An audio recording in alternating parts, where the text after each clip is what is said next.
¿Foto? Y antes vamos a Osorno. Y los cabros van a Rosario. ¿Tú vas también a Rosario? No, yo voy a la esquina. Lo más lejos que llego es hasta aquí. Y tengo que escribir, tengo que... No, eso. Te vino acá porque iba al frente. Sí, pues si no nos parece. No, es que es muy lejos. Sí, pues ¿También vecino? No, casi, no tan vecino. No, no, estoy para el otro lado. Estamos Está en la chimba. Ah, al otro lado del agua. Luego está lo bueno. Está al lado, está en la cuadra de la Chile, ¿no? Sí, Claro, pues si nosotros fuéramos un poquito más allá, ya no va. Ya así como un metro más allá ya es muy lejos. No, ya sale. No, pues tiene que trabajar. Si el aquí está estresado, dice, ¿para qué terminé? Pero bueno, tengo que ir a dibujar. Es un hecho. No, me imagino siempre. Ponte acá, pues mira, hay dos. Aquí hay dos cosas. O viene un asado o es mentira. Sí, pues. Así que veo. No, yo creo que es Yo verdad, veo pero... veo puro. Va a ser voladores de que se van luces, aplazando. como que no, sí, sí, y no veo nada. Me interesa que Gardel me cheque lo objetivo. Sí, pero no, Gabriel es muy difícil que aparezca. Gabriel Rodríguez. Sí, muy difícil. Rodríguez está en... Y además está en... No, está en Nueva York. Bueno, pero mira, logré que le escribí, porque yo estuve en Nueva York hace poquito y le dije, no encontré ninguno, están tan agotados los tuyos. Solo Pages, no había ninguno. Solo Pages. Está agotado. Le escribí varias veces, fui a Forbidden Planet, fui a Nathan Comics, no había nada. Y le seguí insistiendo, Y lo consigue. consíguemelo si los tenés. Y me pescó. Y yo dijo, sí. Y yo dije, ya, vamos a una site, así que está mirando de nuevo. Pero tiene que él ponerse con los cómics. Sí, ¿no? Si viene, Y ahora están negociando sacar como para serie, sacar reeditar Locan aquí en Chile. Por una, parece que Arcano Cuarto le va a vender los derechos a Planeta y Planeta los va a sacar con un video. Porque la edición de Arcano Cuarto es buena, pues, Sí. es mejor que la española y la... Sí. O sea, tendrían que comprarle los archivos también, o sea, ¿cómo se llama eso? mejor que la de Panini. El material. Mucho mejor que la Planeta, la traducción es Porque la mejor. cosa es de Mejor que el material. la única que encontré yo era que tuviera todo puesto de uno y por pagarlo en Lima barato. Yo también aprendí hace poco esa diferencia entre el derecho de autor y el material. O sea, el material es que un PDF de la obra que también tiene otro precio. Se me aprenden estas cosas. Aquí es más completo. Sería bueno. Claro, porque ella tendría un impacto mediático mayor con una editorial. Y viene pegado a la serie. Usted está listo, ¿no es cierto, joven? Estamos perfectos. Hay que hacer un poco los nombres en la fila. Pero ¿Quieres poner las pilas? sí. Oye, esta es una agüita tuya también, sí. Yo tengo mi agüita acá. Está bueno, era adelante lo de Martín al final, ¿eh? Está bueno, súper bueno. Sí, sí lo vi. Pero tengo la sensación de que, ¿por qué él le llama Leguiatán nomás? Y ahí le pusieron otro nombre. Será como un nombre, como la idea del cielo. Pero el dibujo no lo había visto, está súper bueno. Se lo mencionaron, ¿no? ¿Ah? Se lo mencionaba bien, me parece. Sí, salió. Aquí iba a comprar la tercera.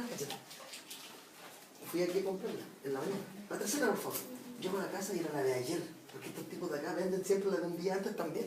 Entonces, mira, ¿Y no fuiste a comer? no, ya no fui, me voy a comprar otro diario. Que Leo proveerá. El regalo el de ayer. Pero que sé, veo la noticia de ayer. Empiezo a ver Nick Cave en Santiago hoy. Compraste la tercera y supiste que ganó el no. Pero eso no fue ayer, dije yo. ¿Fuiste tú o no? Yo cuando era chico, ¿Fuiste Nick Cave? sí fui. Ah, ya. Cuando era chico, en Concepción, yo tenía un tío que estudiaba en Concepción y íbamos harto a Concepción, porque además en Concepción se veía el canal 13, porque nosotros no sabía, se veía solo el 7. Y todo lo llegaba a los programas en pasado una semana después. Lo único que era en directo era el noticiario que era Telecinco, porque así se llama, era el canal 5 Concepción, no era el 13. Pero daban el sábado gigante, por ejemplo, de 7 días. Sí, todas las películas de grandes eventos eran las que habían dado la semana pasada en Santiago. Llegaban Y no fue hace mucho eso. 80 y... Nada. 30 años, 40 años, ¿cuánto? Las dejas sacar. Yo me acuerdo cuando llegó el canal 13 a Victoria, porque lo primero que vi fue He-Man. Oh, sí. A mí me pasó lo mismo. Lo primero que vi fue He-Man. que ha sido el año 85, 84, 85.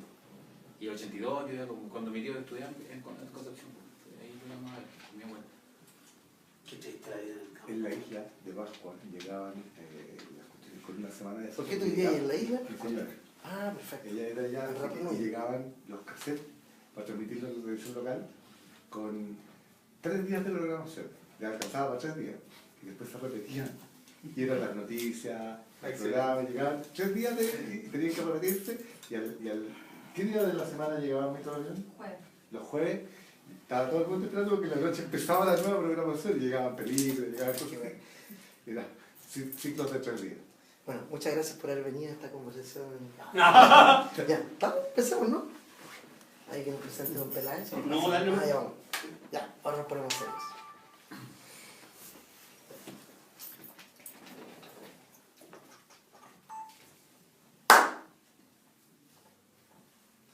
Bienvenidos, bienvenidas a esta nueva sesión en Charlando en el Forestal. Y aprovecho también de grabar acá, junto a Gabriel Receto, un programa más de Viñetas del Fin del Mundo que aún no se estrena el 2018. Estamos preparando una serie de capítulos que van a aparecer en esta nueva temporada. Y hoy estamos celebrando, ¿no?, la edición de 1899 y 1959. Metahulla 1, Metahulla 2. ¿No? Pancho ya y con Francisco Ortega y Nelson Daniel. 7, 8 años, ¿cuánto pasaron desde la primera edición del libro? 8 años. 8 largos años. Y de hecho nos entrevistaste tú en Sí. Viñetas del Fin del Mundo. Exacto, sí, yo recuerdo. En un centro cultural español un poco más... Ah, no recordaba eso. Ya. Ahí fue. Ahí fue, mira. Fue Oye, como una situación muy parecida a esta, pero sin cámara, éramos más pobres. éramos más pobres. Y no quedó registro de eso, ¿ah? Mira. Pero también hablamos una vez, acá también, Ujú. de otra cosa, no recuerdo. Parece que de otro proyecto, no recuerdo ahora. A ver, para los que no ubican, 1899, ¿no es cierto? Conocemos toda esa historieta que publicó primero Norma. Después Norma hizo una nueva edición de esa misma, Sí. agregando 2 o 3 páginas en que aparecía Drácula. el Conde Drácula. Sí. Ahora ustedes van a poder encontrar en esta edición, compaginada como debió haber sido originalmente, todo eso junto. Porque los que compramos esa primero, después hubo que comprar la segunda para tener la escena de Drácula. Pero Que ahora venía está todo como un compilado. extra. Exacto. Pero ahora está compilado todo completo en esta nueva edición de Planeta Cómic. Y después de tanto tiempo, de tanta espera, finalmente apareció en 1959. Ahora, ¿por qué la demora? Vas a culpar a Nelson, pero tal vez haya otras razones. Contemos, ¿qué pasó? ¿Por qué 8 años? ¿Qué pasó en ese rato? Pasaron muchas cosas en 8 años. No, a ver, ¿Otros proyectos? no necesariamente. 1959 fue anunciada en la Feria del Libro del año 2011. 2011. Que como 1899 fue una sorpresa para Norma, porque fue como una apuesta, era la primera novela gráfica que hacían ellos, y como que le fue muy bien. Sergio Gómez al tiro, ¿te acuerdas? Hay que hacer la segunda parte, bla, bla, bla. Nos hizo hacer un póster, hizo una presentación en la Feria del Libro sobre lo que se iba, la segunda parte que iba a haber. En el entreacto, Norma desaparece en Chile y desaparece en toda Latinoamérica y se convierte básicamente en una editorial de libros infantiles, ¿no? de lectura para colegio y de autoayuda, y después finalmente simplemente desaparece Norma. Y entre medio, los derechos todavía eran de Norma por 5 años. Pues tenía que terminar eso, estuvieron un tiempo en Penguin Random House, y entre medio nos atrasamos por... bueno, tú tenías ya esta pega, yo también tenía pega, y hasta que finalmente yo creo que se dieron las cosas como para que saliera este año. ¿Y la versión que tú tenías pensada de 1959, la que vimos hoy, varió mucho en todos estos 8 años? No, porque el Básicamente guión, no. yo creo que el guión siempre estuvo. El guión siempre estuvo, sí. Sí, el culpable, el principal culpable de la muerte claramente soy yo, no llegué con los dibujos a tiempo nunca. El que se demoró los 8 años fui yo, no Pancho. El guión estuvo prácticamente desde un principio, la idea siempre estuvo. El entusiasmo también. Lo que pasa es que en 1899 una de las razones de por qué la dibujé era también para poder mostrar afuera lo que se podía hacer aquí en Chile. Funcionó, empecé a trabajar con IW y desde ese momento no paré durante prácticamente 7 años completos. Entonces cada vez que hablaba con Pancho y prometía una fecha, salía un proyecto nuevo y era imposible poder avanzar. Y fue así durante 8 años sin mentir, parece cuento del tío, pero prometo que fue así. Entre medio no y tuvimos que hacer cobre, ¿te acuerdas? Entre medio hicimos cover. Cobres, historietas de Sí. superhéroes que hicieron Sí. para Codelco. Codelco, sí. Entonces claro, en el momento yo estaba con 3, 4 proyectos al mismo tiempo. Y ahora qué cosas- finalmente surgió una brecha y pues ya pudimos... ¿Qué hablar. posibilitó esa brecha? ¿Qué pasó que pudieron volver a tomar el proyecto después de tanto tiempo? Varias cosas, yo creo que una que quizás lo más importante fue que Planeta dijo, ¿sabéis qué? Lo queremos sacar nosotros y queremos sacar lo de Martín. Entonces, como una trilogía. Y nosotros fuimos a Penguin y negociamos sacarlo porque ellos tenían el contrato. Que nos devolvieron esto, a cambio les dejamos otra historia a ellos que va a salir el próximo año. Y porque además Penguin Random House no tiene colegio y esto se da en colegio. No tiene asesoría, se llama asesorías pedagógicas, o sea que te llevan, que hacen unos catálogos, que venden esto como lo que hacen con mucha dica en los colegios. Entonces, como no tienen eso, nosotros perdíamos mucho al seguir con Penguin Random House, con esta novela gráfica con él. Así que el Diego González, el editor de Planeta, y nosotros negociamos con ellos, nos recuperamos, que en el fondo tenían los derechos de solo 1899, no tenían de 1959. Para aclarar a la gente que no sepa, que va a escuchar ¿quién es ese Martín? ¿Qué es otro proyecto? Martín Cáceres está escribiendo otra novela, realizando otra novela gráfica también en el universo de la Metahulla, que está anunciada en el segundo tomo, ¿no? Ustedes pueden ver ahí a Cthulhu, Chulu, Tulu, como quieran pronunciarlo, de Lovecraft, o Cthulhu. Dice, próximamente esta aventura continuará, no se pierdan Arturo Prat y las montañas de la locura, solo por Planeta Cómic, que en el fondo es lo que Martín llama Leviatán, que es un episodio que se narra tanto en el cuento original que origina esta saga, como en el primer tomo, que es cuando Arturo Prat va a la Antártica. Sí. Bueno, yo diría que esa es la gran alteración que nosotros hicimos en el guión original de 1959. Porque cuando nos juntamos con Martín me dijo, yo quiero hacer esto, pero quiero también tener cierta libertad creativa, ya dale. Entonces, un día me dice que si le puedo ayudar con el final. Entonces me cuenta toda la historia y al contarme, hacerme todo el marco de lo que está haciendo, yo le dije a Nelson, ¿sabéis qué? Tenemos que hacer un cambio en el final de 1959 para que la historia de Martín pueda entrar y explicar. Y no solo hicimos no solo cambiamos el final de 1959, cambiamos el final de 1899, que básicamente lo que cambiamos son como cuatro frases, Sí. para que lo que está haciendo Martín entre. Porque si bien es parte de la continuidad, también se tomó libertades creativas, se tomó una libertad que es alucinante, que no es spoilear, porque básicamente él explica la Metahulla a través de los mitos de Tulu. Entonces logra hacer una cuestión muy súper original. Es conocido que tú, Pancho, eres un tipo que crea muchas ideas, lanza ideas de libros que por venir, de libros que nunca hiciste, ideas que impactan a otra gente. Cuando hiciste 1899, ¿pensaste que estabas construyendo ya un universo? ¿Eras consciente de eso? ¿Y que podría aparecer alguien como Martín haciendo otra historia en ese universo? ¿O no lo pensaste nunca? No, pero siempre dije que me gustaría que alguien tomara el metahullaverso y lo expandiera, porque si hay una diferencia fundamental entre 1899 y 1959, es que en 1899 la historia es más bien secundaria, lo que importa es la creación del universo. Sí. Y en 1959 es básicamente una aventura. De hecho, 1959 es un homenaje al Corazón de las Tinieblas y a Apocalipsis Ahora, por eso tiene el epígrafe, que es básicamente la misma historia. Una misión hacia un militar que se volvió loco en un lugar exótico. Es Apocalipsis Ahora, 1959. De hecho, por eso tiene el epígrafe del Corazón de las Tinieblas, porque uno no puede ser tan patudo. Y el tema es que, claro, yo creo que esta cosa da para que incluso después, si alguien más que, aparte de Martín, se quiere meter en hacer cómic, o incluso si Nelson solo quiere hacer una historia de superhéroes dentro de 1959, porque otra de las cosas que hicimos, que fue una idea tuya, que era que tenías que tener personajes más... Tú querías más personajes y menos máquinas. Yo quería más personajes y menos máquinas. Sí.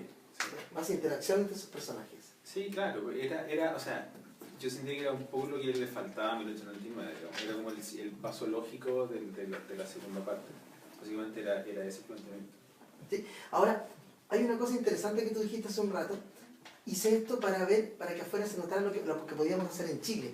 Pero también 1899 es tu primera historieta, tu primera novela gráfica hecha en Chile. Así es. Porque tu trabajo ha sido principalmente en el extranjero. Era tu forma de... Ahí te conocimos mucho. No, yo no te Lucas, conocí. Sí, Sí, claro, pero Luca era es un tipo de novela gráfica diferente. Sí, tiene los bordes más difusos. ¿verdad? Sí, sí, sí. Claro. Es una mezcla entre libro ilustrado e historieta.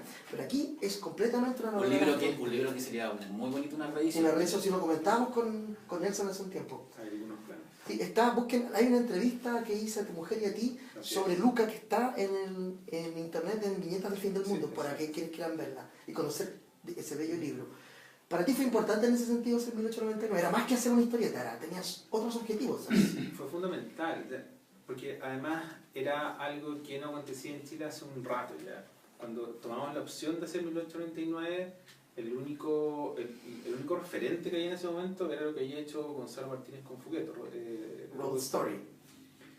y no había nada muy cercano a eso. Entonces, pensar en hacer algo tan ambicioso como 1899 era complicado, pero la verdad es que teníamos muchas ganas de hacerlo. Y principalmente para hacer algo chileno, pero también la idea de poder mostrar esto en el extranjero, que es básicamente lo que piden afuera. Más que ilustraciones, más que dibujo, es una historia, un cómic, páginas secuenciales. Así que fue un desafío desde el principio, pero había mucha energía. Yo siento que eso se nota claramente en 1899. Oye, otra cosa que llama la atención es que al principio la historia se centra principalmente en Chile y aquí se abre, se expande al mundo, ¿no? Aparece el Che Guevara, aparece Kennedy, aparecen varios personajes más. ¿A qué obedece esa expansión del universo? Porque le regalaron, un amigo en común le regaló en 1899 a Alex de la Iglesia. Y Alex de la Iglesia lo leyó y dice, pues esto nos parece que está muy choro porque es Mola steampunk, mola. Un choro, no. Flipa. Y después dijo, pero el problema es que no conozco a ninguno de estos personajes. Y podrían hacer uno con alguien que conozca en todo el mundo, como el Che Guevara. Que imitan Y fue los como- españoles, ¿sabes? Y como que fue como, sí, pues, el Che Guevara. Y de hecho le contamos a Sergio Gómez. Porque Sergio El editor de dijo, 1891. sí, pues Che Guevara, hagamos algo con el Che Guevara. Y cuando postulamos la idea de 1959 era uno, que tuviera extraterrestre, dos, que tuviera mucha guerra, y tres, que básicamente el Che Guevara fuera el coronel Kurtz, el equivalente al personaje más lumbrante Claro, de de la película y de la novela. Sí. Oye, pero además... Y además, si tú te fijas, una diferencia fundamental que siempre lo hablamos con Nelson era que una de las cosas que a mí nunca me gustaron mucho de, bueno, 1899 fue el primer guión, no, igual fue el primer guión de cómic que yo publiqué, porque antes había hecho, sí, no, había hecho la historia secreta, la historia de Chile en cómic para la última noticia, Sí. y unas historietas que se hicieron para Dédalos, pero que nunca salieron. Dédalos ahí en los 90s. En los 90. Y mi gran problema con 1899, y que todavía lo tengo, pero le tengo cariño, es que siento que todo el gran conflicto se soluciona con una conversación. Sí. En cambio, en 1959 le dijeron eso, que acá hagamos que los guanes viajen en el mar, peleen con tiburones gigantes, con dinosaurios, lleguen a la Antártica, hay un equipo contrario, que tenga escenas de acción. Sí, y eso se nota, es un libro que se deja leer, es muy entretenido, pasan cosas todo el rato y hay algo que me llama la atención, que no sé si es gracia de tuya o tuya, porque a veces llega el guión y el dibujante altera, pero hay muchas páginas en que uno dice, pero qué mierda viene ahora, ¿no? Entonces, la sorpresa, ¿no? El gancho para el hook, para la vuelta de la página. Eso es algo que la gente a veces habitualmente no lo sabe, pero la gente que hace historieta busca eso todo el rato. Y aquí hay muchos de esos. Pancho maneja eso momentos. muy bien. Sí. Hay que esos créditos 100% Pancho. Pancho trabaja de a dos páginas, a diferencia de los otros guionistas, pero todos los gringos que trabajan siempre en páginas independientes, Pancho trabaja dos páginas seguidas con una cantidad de viñetas y yo veo la manera de distribuirla. Entonces, el árbol de la página es siempre fundamental en el guión de Pancho. Te iba a Sí, preguntar eso, porque yo y- sabía que es el sistema antes, si había sido el mismo. Sí, y yo le doy mucha importancia a la última viñeta de la página izquierda, Sí. porque es lo que te obliga A seguir leyendo. a seguir leyendo, que es lo mismo, bueno, o sea, yo escribo novelas comerciales, entonces la novela comercial... Equivale al capítulo. La novela comercial tiene como siempre hay un truco que lo ocupan todos desde Tom Clancy hasta Stephen King, que tú terminas un capítulo y el capítulo como que, pueden estar conversando, pero tiene que haber algo como que una bomba vaya a explotar. Y la idea es que en el siguiente capítulo la bomba no explote, sino que explote 5 capítulos más adelante para que el lector quiera seguir Claro. dando vuelta a la página. Y en el cómic, si bien no tenéis 5 capítulos más, tenéis la obligación de que el lector tenga ganas de darle vuelta a la página. Y sabéis que yo eso no lo aprendí, no leyendo guiones de historietistas, sino leyendo cómic. Hay un número de ¿Cómo leyendo guiones de cómic. de cómic? Pero dijiste antes, no leyendo qué cosa. No. Me enredé. Lo aprendí en un cómic de Otomo, en un Pesadilla. Pesadillas. Hay una historia de Pesadilla que las viñetas se van achicando, que es una historia de terror. Y llegáis a, por ejemplo, vais leyendo lo que va pasando y cada vez las viñetas son más chicas. Sí. Y cada vez las viñetas son más chicas. Entonces te obliga a que esta última sea... Tienes que acercarte y cuando das la vuelta hay un primer plano de una cara doble. Claro, Y te provoca un efecto de miedo Yo nunca lo he visto en otro cómic, eso, yo lo que es un recuerdo. efecto de cine.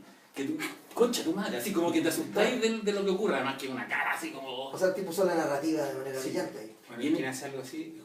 Rourke, ¿ubican ese Sí, cómic? pues, Rourke, hay un capítulo en que hay una multiplicidad de viñetas pequeñas. Es Sí, genial esa página. Busquen Rourke de Andreas. Es un Bueno, y dibujante también europeo. Genial. Me gusta mucho. no solo es como que se llama, tiene que ver con el guión. Una de las cosas que a mí me gusta trabajar, tanto con Nelson como con Gonzalo o con Félix ahora, es que yo siempre te digo, o sea, al fondo, tú desarmas y haz lo que queráis, ¿cachai? Sí. Y hay páginas donde Nelson logró soluciones gráficas muy brillantes, sobre todo esas cuando explicamos el universo, que lo hacemos como Sí. que la página se tiene que leer entera en una forma distinta como se lee el cómic, se va leyendo. A mí me gustó eso porque, Eso. claro, hacen unas pequeñas flechas que es como una película que va corriendo. Sí. Y uno tiene que leerlo en esta Claro. dirección y no así, sino que así. Sí. A Y lo esa largo, página como si fue- fuera un pequeño film, esa- como esa- cuando las películas de espías te muestran una película, ¿no? Sé que fue muy complicada Sí, esa escena, sí, esa me llamó la página. atención. Y llegó un momento en rehacerla y después, no, ¿para qué lo vamos a rehacer? Hagamos que si el lector no está leso. Sí, no, yo lo entendí perfectamente y yo soy bien leso y entendí perfectamente cómo era. Y además dinamiza un poco esa, en vez de ser un diálogo de un personaje, es mejor ver lo que está explicando, ¿no? Oye, a mí una de las cosas que me gusta, por ejemplo, en el libro, que está lleno de citas, aparece H.G. Wells, ¿no es cierto?, La Guerra de los Mundos, aparece el Che Guevara, aparece la hija de Tarzán, que ya no es misterio, pues estaba en la publicidad. Aparece Tarzán, de hecho. Aparece Tarzán. Me gusta la aparición de estos platillos voladores geniales, ¿no? Esta mitología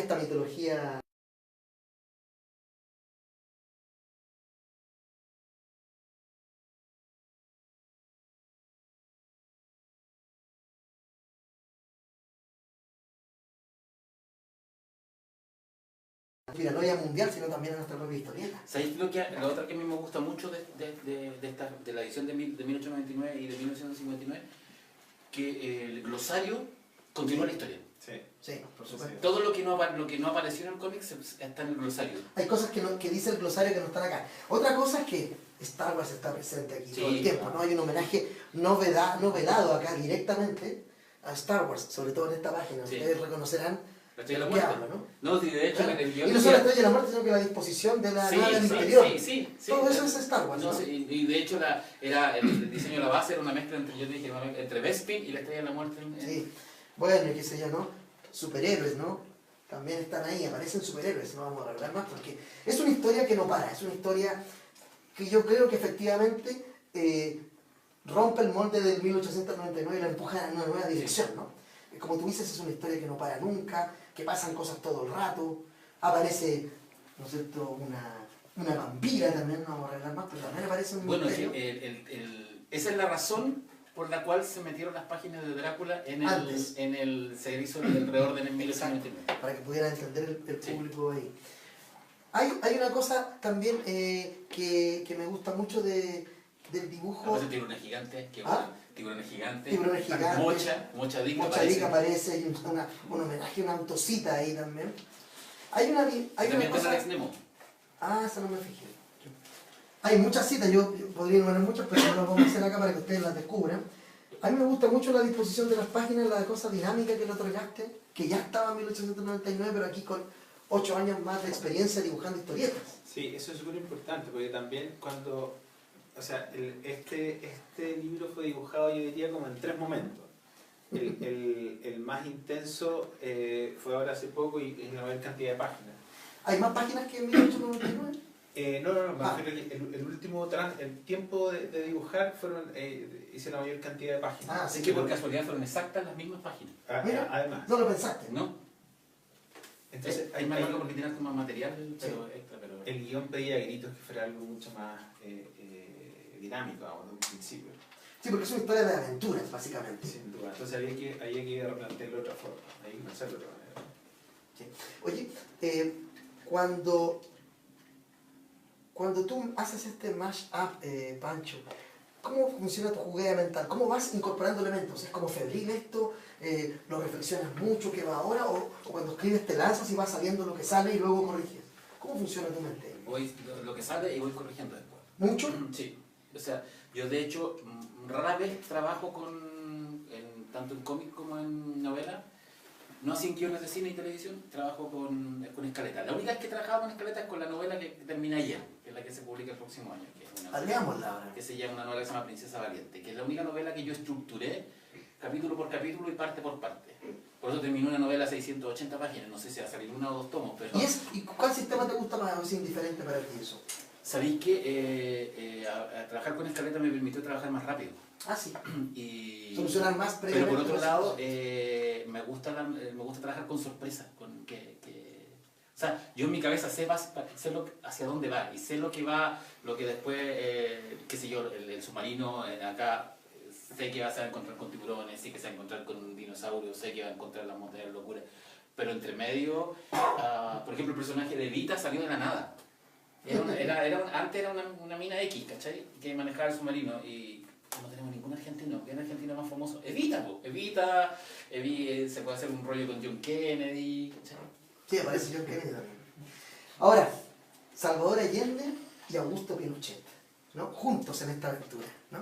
De hecho, en la publicidad aparecen ellos, ¿no? En el diario hoy día apareció la noticia, la noticia es que ustedes han reunido estos dos personajes históricos chilenos en una misma historieta. Es que sabéis que de alguna manera, cuando salió en 1899, pasó una cuestión muy rara. En Perú, Qué loco. iba la escoba. Solo recuerdo que destruyen Lima en el primer tomo. No solo por eso, sino porque Grau era un cyborg. Pero cuando te digo que iba la escoba, que iba la escoba. O sea, la revista Caretas creo que se llama, que es como la cosa o la cara de Perú, nos dedicó portada y un reportaje de 10 páginas. Salimos en todos los noticiarios. Caricaturistas chilenos se ríen del caballero de los mares, ¿no? ¿Te acuerdas? Señor de los mares. Del señor de los mares. Y... Obviamente sin haber leído la historieta. No, Sí, me he leído, claro. pero eso provocó, como Norma no funcionaba en Argentina, que vinieran dueños de librerías de cómic a Chile y compraran muchos 1899 y los vendieran a 10 veces el precio. Y se hicieran ediciones piratas y todo lo... Ah, excelente. Y cuando lo leyeron se dieron cuenta que tampoco era, que no era una falta de respeto. Bueno, también hubo un almirante que escribió una carta. Acá, un almirante chileno. Sí, por supuesto. Lo juntó con lo del Guatón Salinas. Ah, la historieta de Rodrigo sobre Arturo Prat, en que Arturo Prat no muere y va a su propio entierro. Sí, y acá era como Arturo Prat es suficientemente héroe como para haberlo convertido en un personaje de ciencia ficción. Entonces y quisimos repetir eso mismo en 1959 ocupando de alguna manera los chilenos más emblemáticos del siglo XX y que además representan dos corrientes, el fascismo y el socialismo. Y en este mundo, como no hay revolución comunista, porque el San Nicolás básicamente se descubre Metahuya en Rusia durante el incidente de Tunguska, y eso evita toda la revolución de 1917 y el imperio zarista se convierte en una cuestión avasalladora que termina, que incluso invade Alemania, asesinan a Hitler y no hay nazismo. Entonces en un mundo donde no hay fascismo ni comunismo... Sí. En esta página, justamente a mí me llamó la atención ese texto, está en esta página, que dice, por ejemplo, voy a leer solo la parte final, dice: en Rusia, como si en esa monarquía imperial y autoritaria pudiesen pensar en igualdad. Y antes dice, ideas imposibles llamadas socialismo, comunismo surgidas en Rusia.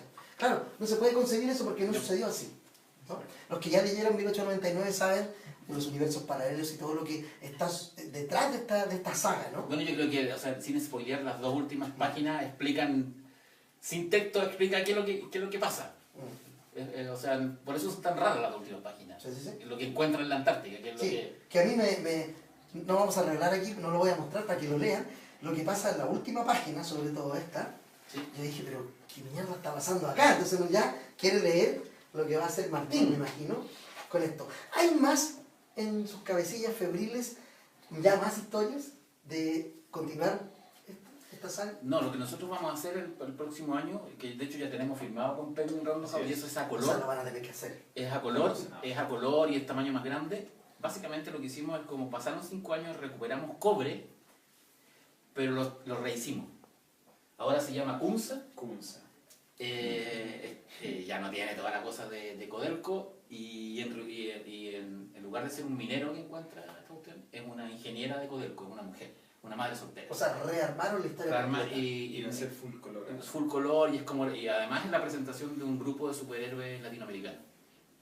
Y jugar muy con el arquetipo del superhéroe. Porque además la historia de Cobre fue muy chistosa. Pues. Imagínate que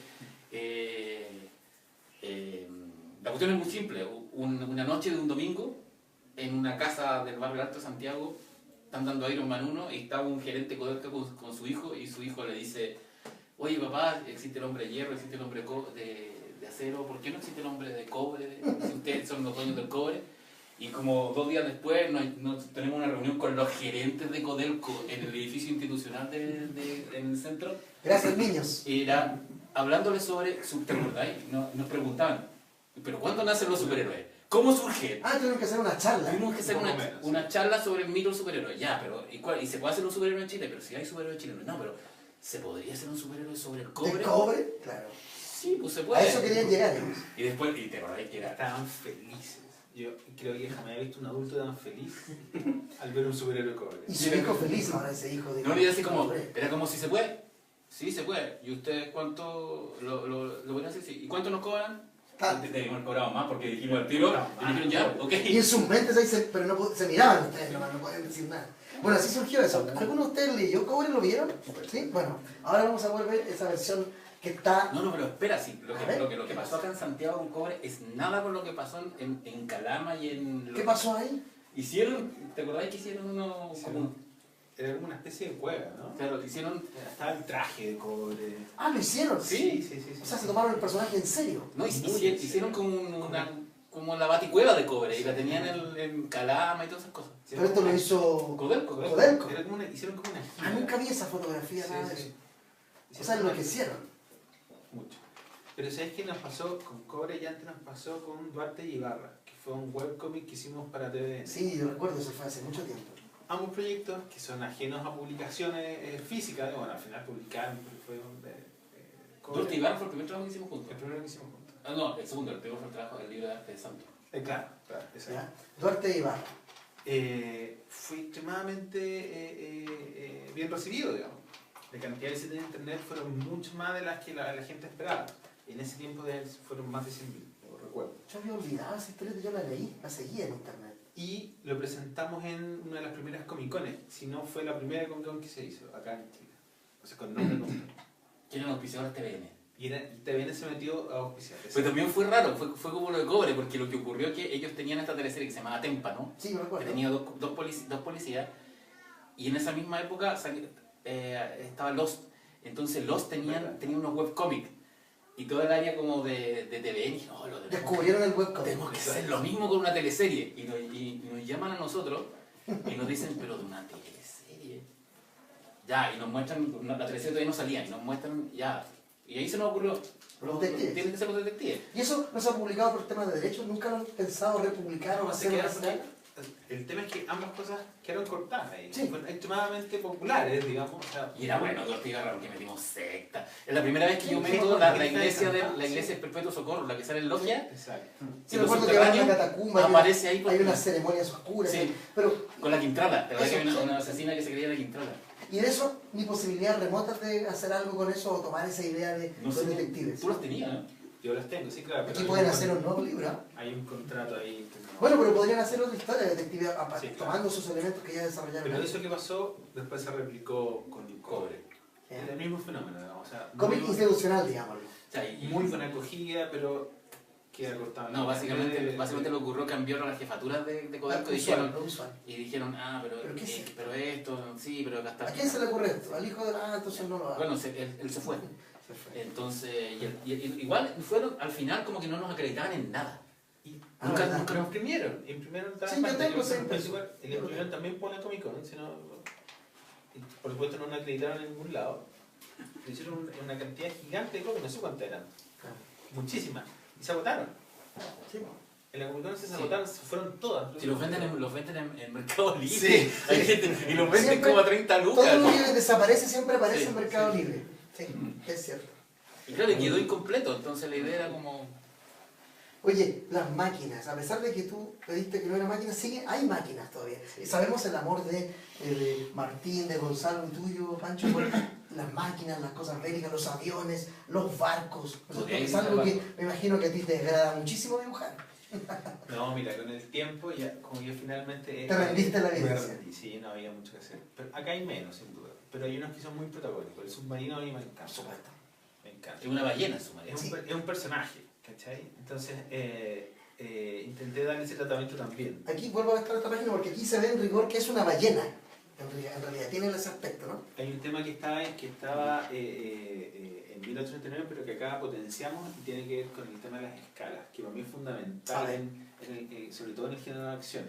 Jugar con distintas escalas. El submarino relaciona a las ballenas, o los ovnis relacionan a submarinos. Ese cambio de proporción como tan radical siempre ayuda mucho a contar la historia también. Y era algo que no estaba muy presente en 1839. Que es más urbano. 1899 es más urbano, esto es más exótico. Oye, pero cuando uno lee esto, yo cada vez que veo esto digo, se me ocurren mil ideas más de la ciudad, qué pasaría en la ciudad, qué pasa en este lugar. Es un universo rico en referencias y que el lector o lectora cuando los lea se les van a ocurrir muchas cosas. Porque hay momentos en que mencionas a Robur, de repente veladamente aparece Nemo. Sí. Todo aparece, y ahí está, ahora recuerdo lo que me dijiste, la cita del ex Nemo. Pero aparecen a veces, no visualmente, sino que a veces los mencionas. O sea, está lleno de referencias. Tesla aparece. Entonces no se me ocurre, eso que mencionas de Tesla podría ser otra novela gráfica del universo Lo que Metabola. pasa es que Tesla sale en lo de Martín. Es muy... Hay que leerlo, sí. Podría volver a aparecer. A ver, hay otra cosa en estos libros que no hemos mencionado.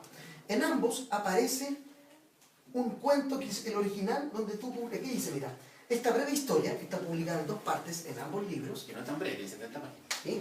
Es una novela, digamos. Fue escrita originalmente como cuento para la antología Alucinaciones TXT de Puerto de Escapa en 2006, pero fue reemplazada por otro relato al ser excesivamente larga. Luego fue publicada por entregas en el blog Ucronía Chile entre 2007 y 2009, y extractos de ella aparecieron en el libro Chile 3 o Chile 3 en el 2009, y Los mejores cuentos chilenos del siglo XXI en Sudamericana en 2011. En 2010 fue transformada en guión de novela gráfica.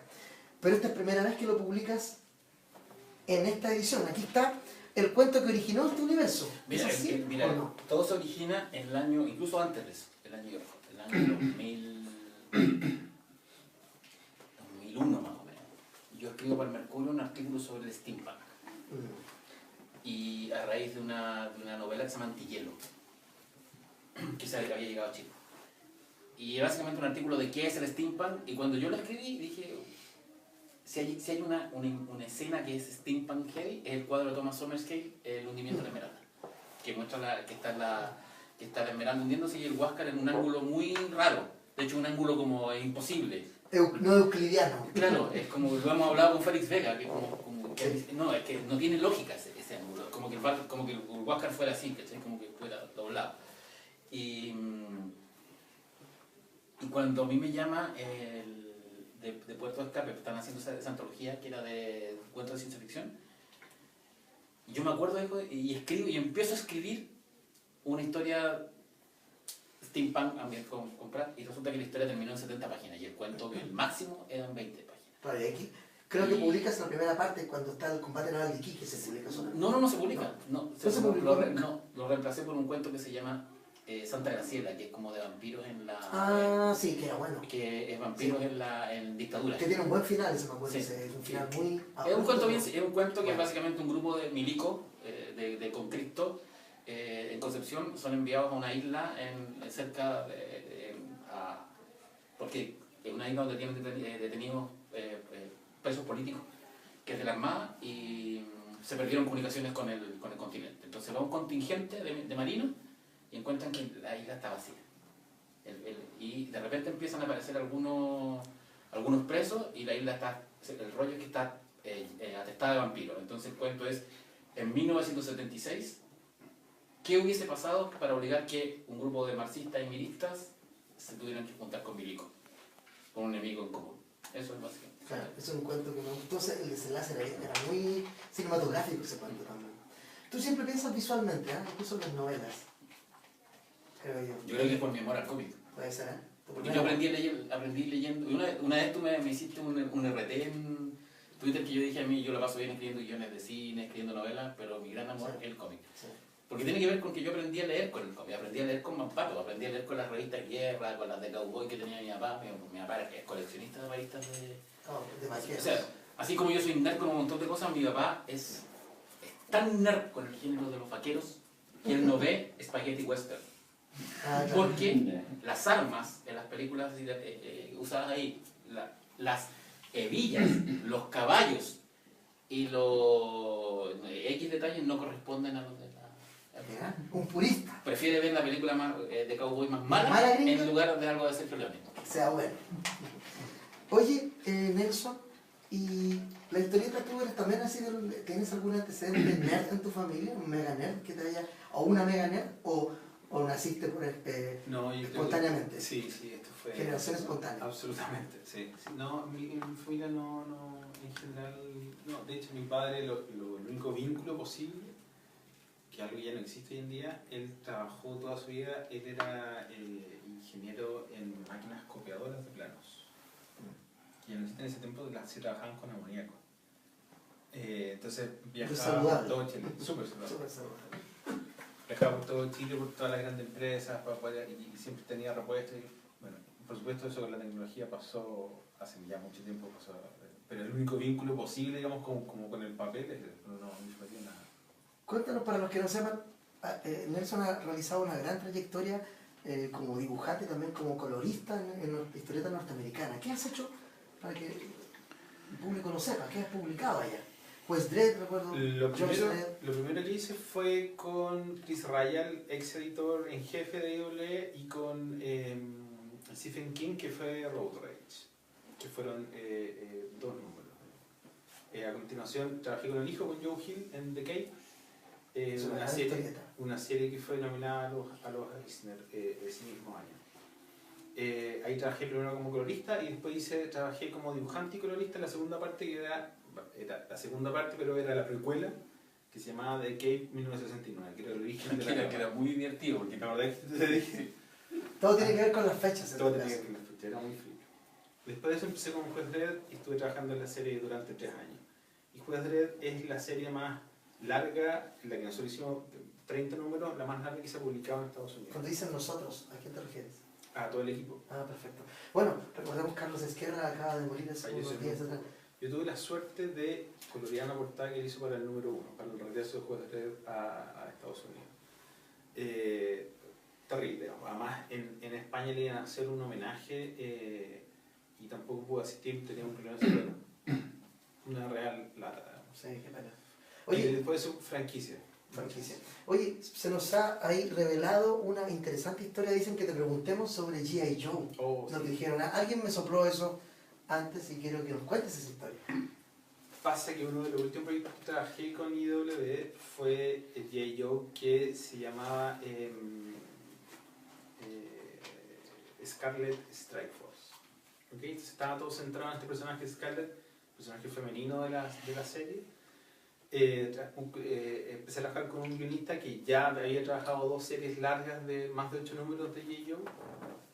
Era un personaje, yo no lo conocía en ese momento, hasta empezar a trabajar con él, que ya tenía una cierta reputación en el medio. La mayoría de los seguidores de G.I. Joe, pues, no sé si la mayoría, pero un grupo importante, digamos, son ex militares norteamericanos. Ah, mira. No sabía. es republicano. Y claro, entonces todo bien hasta ahí. Resulta que un 11 de septiembre subió un tweet. Él estuvo, para el día de las Torres Gemelas, estuvo muy cerca del accidente. Subió un tweet con una foto de unos cupcakes que regalaban en el Marriott, ¿Quién subió ese título? Mi guionista, el de Guionista, guionista. perfecto.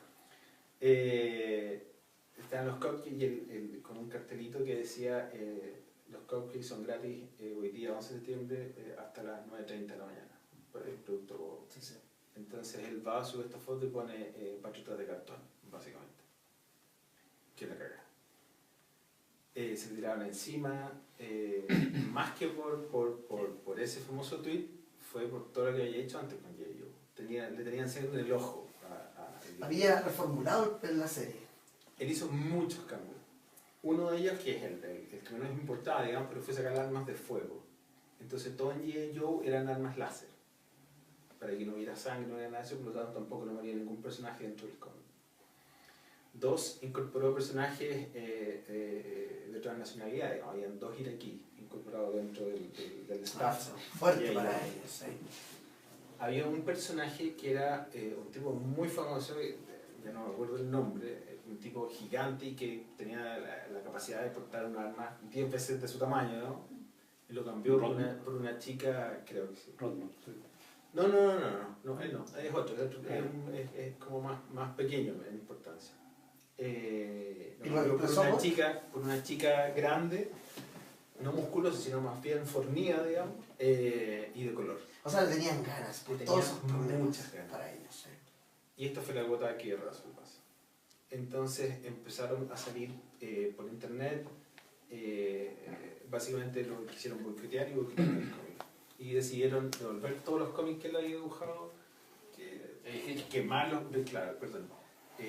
cómics que había escrito, los devolvían a las Me tiendas. encanta quemar las cosas a los norteamericanos, ¿no? Es fácil. Entonces, yo la verdad es que veía todo esto por internet mientras yo ya estaba dibujando la serie y dice, bueno, ¿Qué va a pasar acá? pasará, digamos. O sea, el tema es que estaba dibujando el número 1 y me escribe mi editor de la serie y me dice, la serie se cancela. Se cancela, vamos a dibujar solo 3 números. Lo que significa que no va a salir lo mínimo son 4 números para poder sacar un álbum, digamos. Porque las ventas se fueron a pique. Eso significa que con seguridad no tenía ni siquiera 500 ejemplares para poder vender. Nos boicotearon. Ya fue un boicot gigante. Y pagamos el pato todo, digamos. Y después de eso, además, el guionista se peleó un poco con IDW porque decía que no lo defendieron lo suficiente, no un trato, digamos, digno según él. Bueno, la historia siguió un tiempo más, pero varios sufrimos las consecuencias de ese pequeño Mira qué terrible la historia. percance. Sí. Ahora los medios de internet todo se tienen cruza. mucho poder. Sí, todo se Pero es cruza. heavy. La verdad es que yo jamás pensé que algo así podía llegar a suceder menos en cómic. Y sí, sucede. El panorama cuando ustedes editaron 1899 hace, ¿cuánto era? ¿8 años? 8 años. Era muy distinto al que vimos hoy día en la historieta. ¿En qué ha cambiado ese panorama? ¿Cómo lo ven? ¿Qué pasó en estos 8 años? ¿Qué cambió en nuestra historieta? Es tremendamente productivo lo que pasa hoy en día. También es muy amplio y versátil, diría yo. La cantidad de novelas, de cómics que han salido hoy son la mayoría de muy buena calidad y muy diversos. Algo que sorprende siendo que somos tan poquitos, digamos. Yo siento que el número no se ha ampliado mucho desde hace 8 años atrás. De alguna manera me siento responsable con Pancho de haber pegado como casi una especie como de puntapié inicial con 1899. Sacar 1959, 8 años después, con todo lo que está pasando ahora, también es algo tremendamente satisfactorio. Yo creo que me cuesta pensar en un mejor momento, así como más saludable del cómic hoy en Chile que ahora, ¿no? ¿Cachai? O sea, en estos 8 años hay una Comic Con en Chile, hay un FIC, hay salones de cómic casi en todas las regiones, se publican por editoriales grandes y por editoriales independientes, novelas gráficas y cómics al rato, hay un movimiento de cómic feminista súper potente en el último tiempo. De alguna manera, a pesar de que sigue siendo muy de nicho, el nicho se ha centrado en el comprador de Batman y de Marvel. Casi todas las editoriales importantes tienen su línea de de novelas gráficas. O sea, Penguin Random House está trayendo todo lo de Jodorowsky en ediciones bastante económicas. Viene el Limited, viene el rescate del material de Félix, de Oscar Vega, ahora, qué sé yo, la edición de La Casta de los Metabarones. Yo creo que desde 1899 en adelante uno lo pudo ver, porque quizá en la Filsa del año 2011 fue la primera vez que hubo lanzamientos de novelas gráficas Múltiples. Eran porque tres, o más. antes había estado la de Gonzalo, en Fue una 2007. historia que fue sola, estaba así. Sí, sola. Esa fue una isla en el Pero 2007. en el 2011 se presentaron en esa Filsa 1899, Policía del Karma y Mortis y Mortis Eterno Retorno, como libros, no como... Y los tres muy distintos. muy distintos. Ahora, ¿sienten ustedes que Chile tiene algo que decir fuera al mundo de la historieta mundial? ¿Cuál sería el camino para romper el gueto local, nacional, y salir afuera? ¿Qué tenemos para ofrecer a la historieta inglesa, norteamericana, francesa o lo que sea? ¿Cómo lo ven? Yo no tengo claridad de qué Sí. puntualmente, pero lo que sí tengo súper claro es que los editores buscan eso. Es decir, buscan que ya no sean más norteamericanos, buscan que ya no sean los mismos personajes de siempre, buscan esa otra mirada, eso que no sabemos qué es. Sí. Ellos lo buscan constantemente.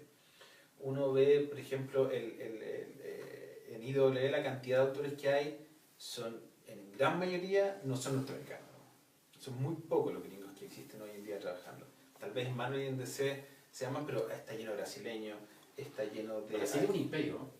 argentinos, por otro tanto, uruguayos también hay muchísimos, y así suma y sigue. Es algo que buscan normalmente, digamos, vino para acá el Busca Talento Marvel hace no mucho también. Como te digo, no tengo claridad de qué es con certeza, pero sí es algo que definitivamente existe y que todo el mundo está O viendo. sea, que no buscan imitaciones de lo que hacen ellos, buscan otra cosa que no sabemos qué Y es. si hay algo que premia el mercado, particularmente norteamericano, que es el que conozco, es el trabajo individual, digamos, es decir, que tu trabajo sea distinto al del lado. ¿Sí? Y eso además lo potencian siempre. ¿Pancho? Yo creo que se está tomando el camino correcto. Básicamente, yo siento que por mucho que acá hayan superhéroes o que nosotros estemos haciendo Kunsa, que es básicamente una historia de épica y con superpoderes, la idea es que estos tengan identidad propia.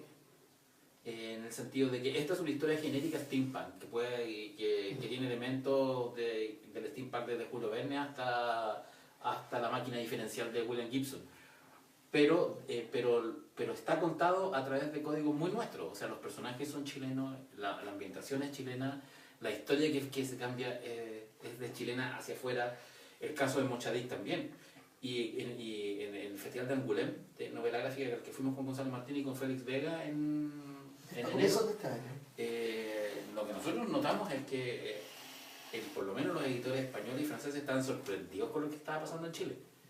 O sea, cuando nosotros hablamos de Mochadic y hablamos de las cifras de ventas de Mochadic, no podían creerlo. Sí.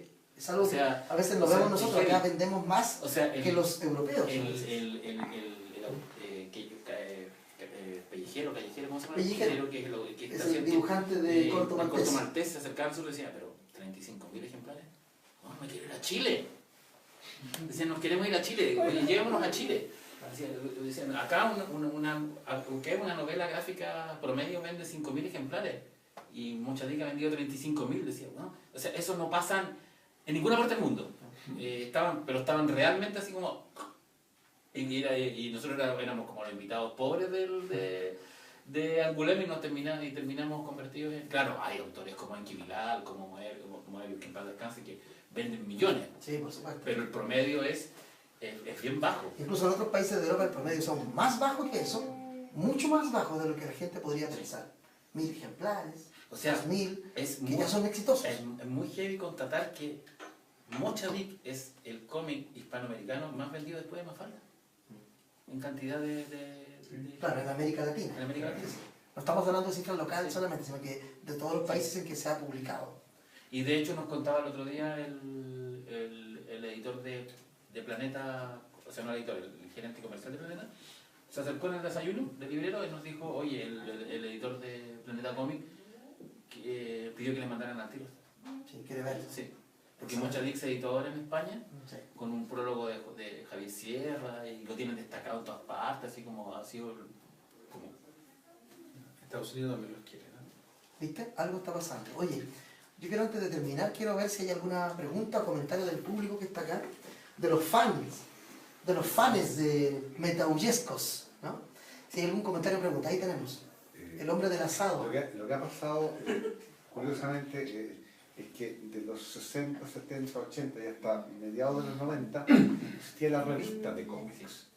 La CIMOC, la 1984, la Fierro. Antológica, sí. Claro, que en el fondo, y hoy día queda la Heavy Metal y La Fierro en Argentina. y la Fierro en Argentina, que va No sé como si en su Espirú, tercera, sí, sí, como en sí, su sí. tercera o cuarta etapa, Perú, no mucho más. Y por lo que se reemplazó fue por el cómic de autor. Sí. Y la pregunta es, ¿cómo se le vende a las nuevas generaciones, a los nuevos lectores, este nuevo cómic de autor, cuando el fenómeno de Mampato tenía la posibilidad de captar a diferentes tipos de lectores, porque había diferentes tipos de Y historietas, estaba había toda, diferentes... y estaba toda la semana Y, también. y además estaba mucho más barato cada ejemplar y podía uno engancharse en cualquier momento. ¿Cómo se hace esa transición? Porque captar nuevos lectores, o sea, captar lectores viejos como uno es fácil, pero lectores nuevos es más difícil con libros independientes. Yo creo que una de las no sé si receta, ¿no? Pero una de las formas es de alguna manera trabajar con lo que tenemos nosotros, y básicamente lo que pasa en 1800 y en 1959, y es trabajar con personajes que sean reconocibles, es una manera de acortar distancias. Que no tenés que explicarlo. Y claro, exacto, no hay que explicarlo, son nuestros superhéroes. Insertos en historias de género, ¿no? O sea, Salvador Allende, Augusto Pinochet, es una historieta de ciencia ficción, digamos, de aventuras. Y ahora, específicamente, yo creo que una gran pega es la que por lo menos Editorial Planeta hace en colegio. Logra hablar con los profesores de lenguaje de determinados y dice, mira, estas son las novelas gráficas que se están haciendo, y también el Consejo de la Cultura y el Ministerio están muy interesados en el cómic y lo están llevando al colegio. Yo creo que esa es una buena alternativa. ¿Sabes que yo quiero agregar algo que extrañamente en el último tiempo han aparecido 3 revistas antológicas en Chile? Brígida, historieta feminista, Ñachi, y ahora la revista Trauco, que ya vi el ejemplar hace un día atrás y se ve muy interesante y que se va a lanzar en las próximas semanas. Sí, sí. No, la Brígida es una revista de mujeres editada por la Grafito Editores, creo, de Plot Galería. Entonces, hay 3 revistas antológicas que están surgiendo en Chile contra esta otra corriente de la que tú hablas. Es decir, están apareciendo nuevamente esas revistas antológicas. Es raro, pero está pasando, es bonito también que pase. Tal vez va a haber un regreso de ese tipo de publicaciones. ¿Quién sabe?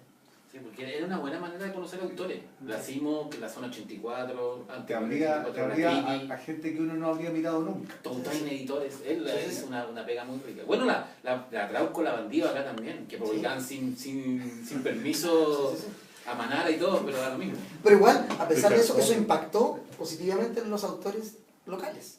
Eso. Otra pregunta, otro comentario. Sí, señor. 1999, ¿se podría venir o esperamos 8 años más? 1999, mira, lo más pronto es Leviatán, que es lo de Martín Cáceres, que sale el próximo año. Que a lo mejor también estamos viendo la posibilidad de mantener una fecha, porque es una buena idea, un buen concepto. Sí.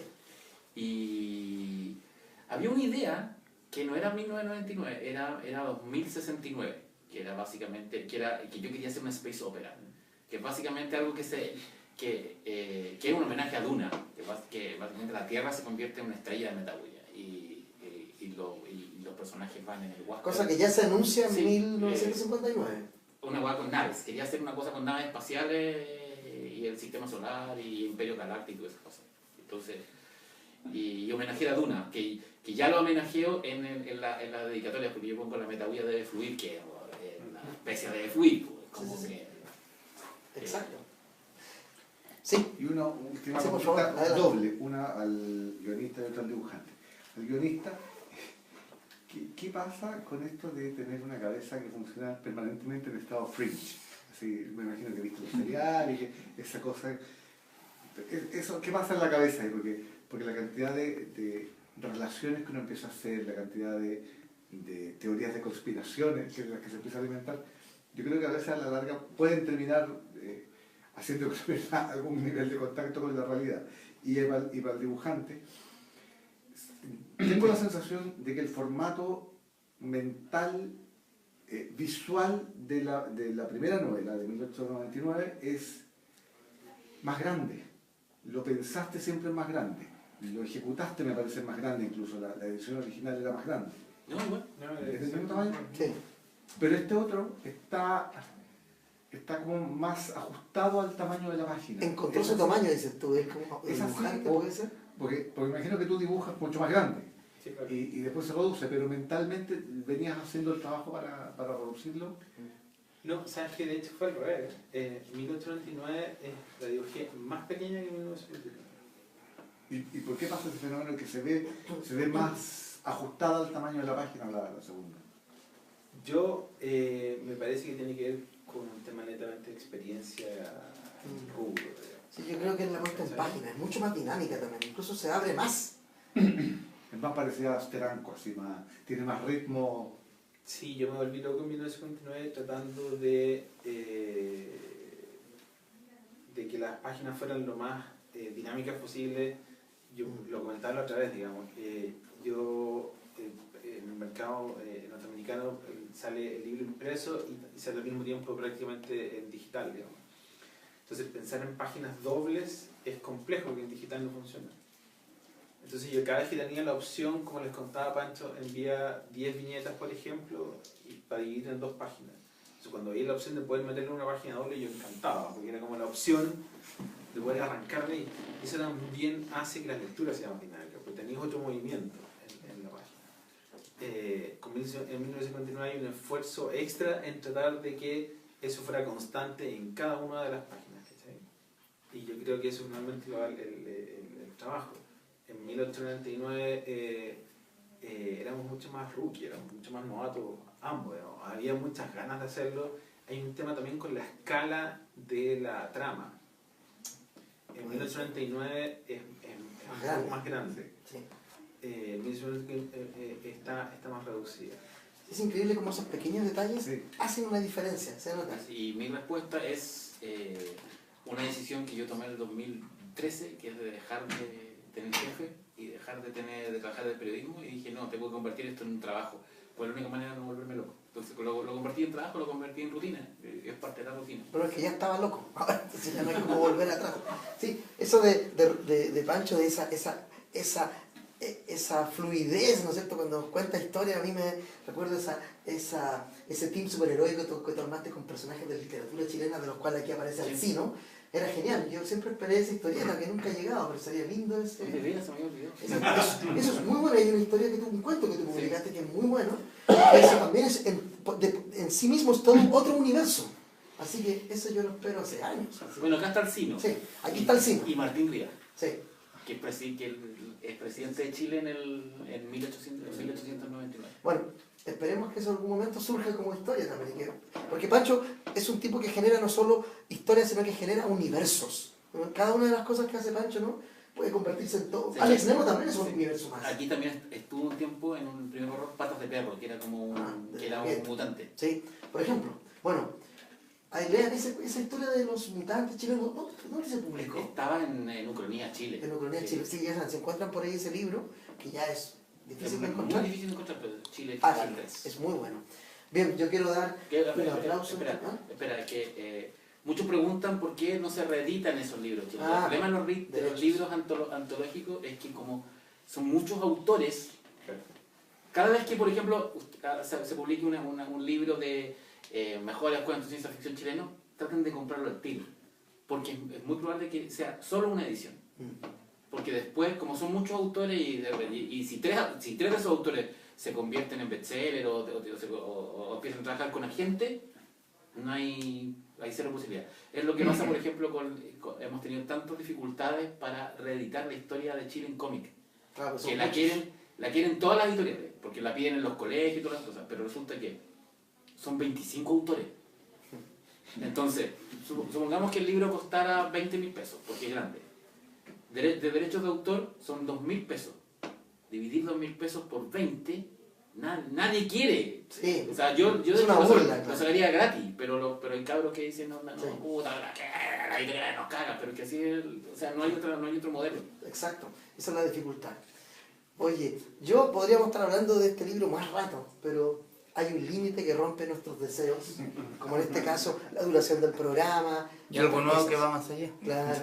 Así que yo quiero dejar hasta aquí la conversación. Está abierta, hay más presentaciones del libro de aquí en adelante, porque es un libro que acaba de aparecer. Más librerías vamos a Más tener. Yo creo que librerías. la presentación va a ser en un evento que, como ahora la feria del libro se dividió en dos por el pelotudeces de que todos están tan peleados, va a haber como un festival de autores en el Sí. GAM y ahí va a ser la presentación.